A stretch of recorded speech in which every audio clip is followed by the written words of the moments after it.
हैं, आपको भी अपने विचार रखने का मौका मिल सकता है वहाँ पर। और मीडिया के जो बड़े बड़े, एक समय था जब उस कभी नानी पालकीवाला जी भी वो भी पार्टिसिपेट करते थे, जस्टिस कृष्णा अय्यर आदि बहुत बड़े बड़े अपने अपने क्षेत्र के महारथी वहाँ पर। और के अलावा पॉलिटिकल क्षेत्र के भी कई, मुझे ये बताते हुए भी हर्ष होता है कि भारत के भी पॉलिटिकल क्षेत्र के बहुत लोगों ने वहाँ समय प्रति समय पार्टिसिपेट किया है।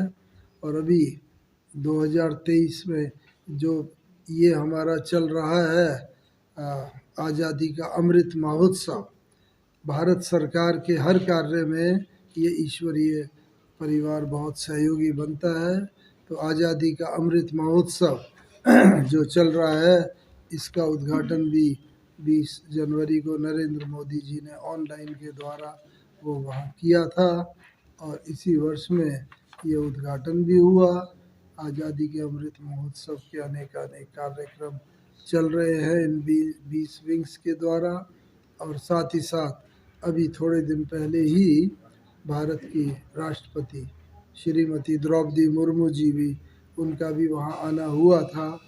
उन्होंने भी बहुत आशा प्रकट की थी कि ये संस्था जो है केवल आध्यात्मिक क्षेत्र ही नहीं बल्कि सामाजिक क्षेत्र और न्यायिक क्षेत्र सब, जैसे बताए जा रहे थे, चार जो मुख्य आधार स्तंभ है भारतीय इंडियन डेमोक्रेसी के, तो उन सभी क्षेत्रों में कार्यरत रह के ये कार्य करती रहेगी और आगे बढ़ती रहेगी। तो इस प्रकार से ये ईश्वरीय विश्वविद्यालय कार्य कर रहा है। और उसी के हमारे आदरणीय मोहन सिंह भाई जी से सुनेंगे आज के कार्यक्रम का जो इस प्रेस मीट के मेन उद्देश्य। तो इसमें हमारे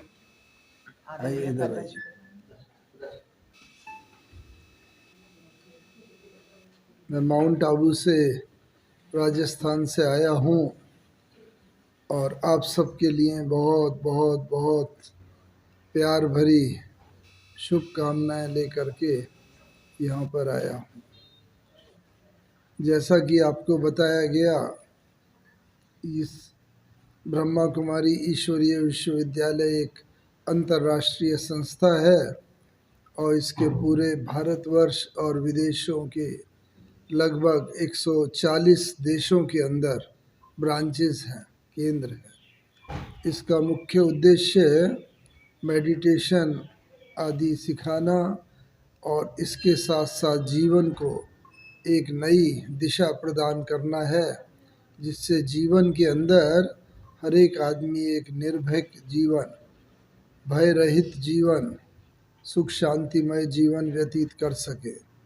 आप सबको मालूम है कि वर्तमान समय पूरे विश्व भर में एक ऐसा वातावरण व्याप्त है जहाँ पर भय का वातावरण है, अशांति का वातावरण है। एक तरफ तो युद्ध कुछ देशों में चल रहे हैं, आप सबको मालूम है, यूक्रेन और रशिया में। और ये यहीं तक ही सीमित नहीं है बल्कि विश्व के अनेक देश और इसमें शामिल होते जा रहे हैं। और ऐसी आशंका है कि किसी भी समय विश्व युद्ध भी छिड़ सकता है। दूसरी तरफ ये 5 एलिमेंट्स ऑफ नेचर, प्राकृतिक आपदाएं, ये भी अपना भय दिखा रही हैं। एक तरफ भयंकर अर्थक्वेक आया, 40,000 से ज़्यादा लोग मृत्यु को प्राप्त हुए। वहीं पर ही कहीं पर अत्यधिक गर्मी, कहीं अत्यधिक सर्दी, कहीं बर्फ़, तूफान, और ये सब आ रहे हैं। और आप सभी जानते हैं इन सब का मुख्य कारण है ग्लोबल वार्मिंग। और ग्लोबल वार्मिंग, क्लाइमेट चेंज, ये भी एक विश्व की बहुत बड़ी भारी एक विकट समस्या बनता जा रहा है। और इस प्रकार से तीसरी तरफ, एक तरफ ये प्राकृतिक आपदाएं, युद्ध, और ये तीसरी तरफ कई देशों के अंदर गृह युद्ध, सिविल वार के लक्षण बनते जा रहे हैं। और इस प्रकार से संसार के अंदर ऐसा वातावरण हो रहा है। तो ये ईश्वरीय विश्वविद्यालय के जो भारत और विदेशों के अंदर लगभग 7-8 हज़ार ब्रांचेस हैं, उन ब्रांचेस के द्वारा ये जीवन की एक नई कला सिखाता है। और वो अनेक ब्रांचेस में एक ब्रांच आपके शहर डीफू में भी है। और ये डीफू के अंदर यहाँ पर उस ब्रांच को खुले हुए लगभग 25 साल पूरे हो रहे हैं। इसीलिए अभी यहाँ पर हम दो मुख्य कार्यक्रम करने जा रहे हैं, जैसा कि बहन जी ने आपको बताया। एक कार्यक्रम है ये जो जिस बिल्डिंग में आप बैठे हुए हैं, इस बिल्डिंग तो ये जगह लिए हुए और ये ब्रांच तो 25 साल इस ब्रांच को लगभग पूरे हो रहे हैं। तो इसीलिए इसकी सिल्वर जुबली इस पर्टिकुलर ब्रांच की है। और दूसरा इसके साथ साथ सिल्वर जुबली के साथ दूसरा क्या है?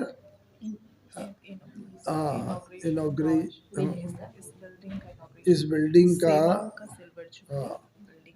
और बिल्डिंग का इनॉग्रेशन पब्लिक सेक्टर अंडरटेकिंग है, उसे ज्वाइन किया। और उसमें मेरी फर्स्ट पोस्टिंग जो ही थी वो आसाम में शिव सागर में ही हुई थी। और शिव सागर में मैं वहाँ पर गया, वहाँ मैंने इसे ज्वाइन किया।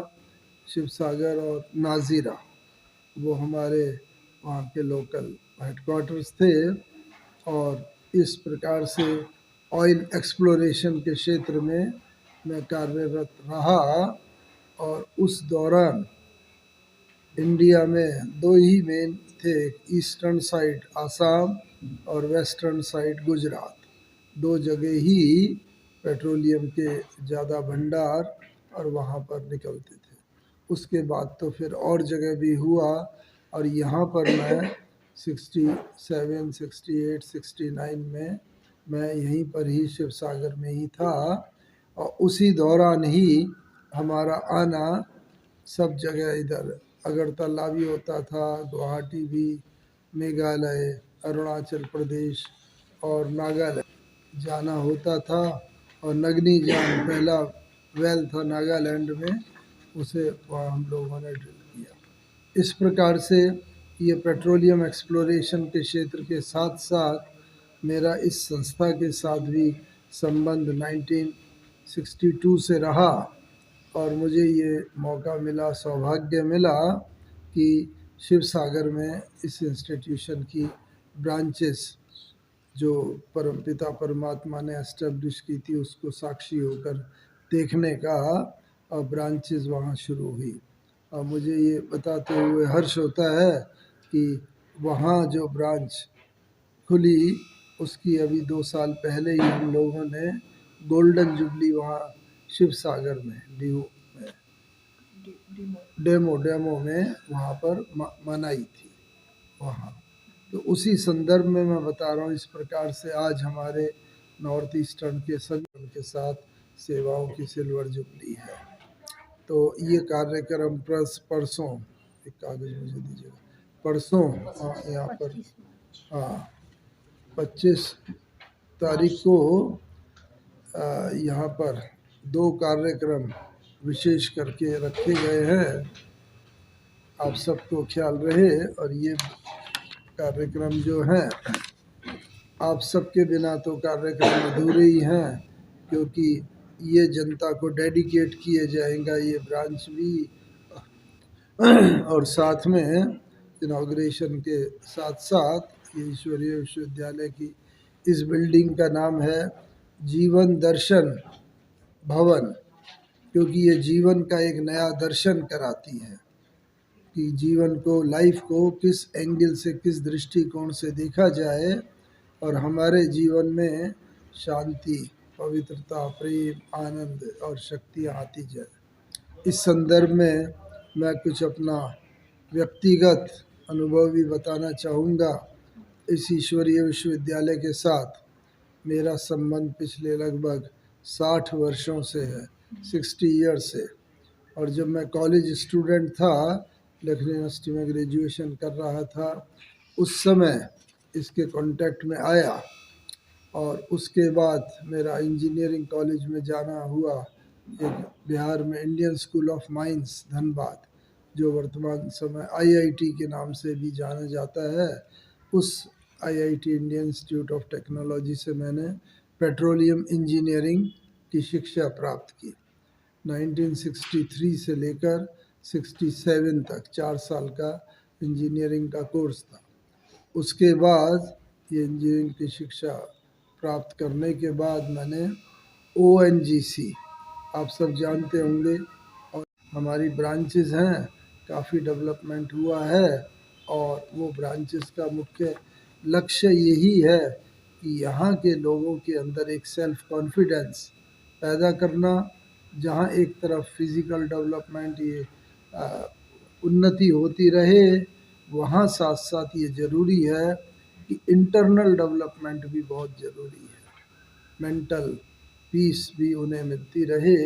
और इस कारण से इस इंस्टीट्यूशन के ब्रांचेस भी साथ ही साथ बढ़ते रहे।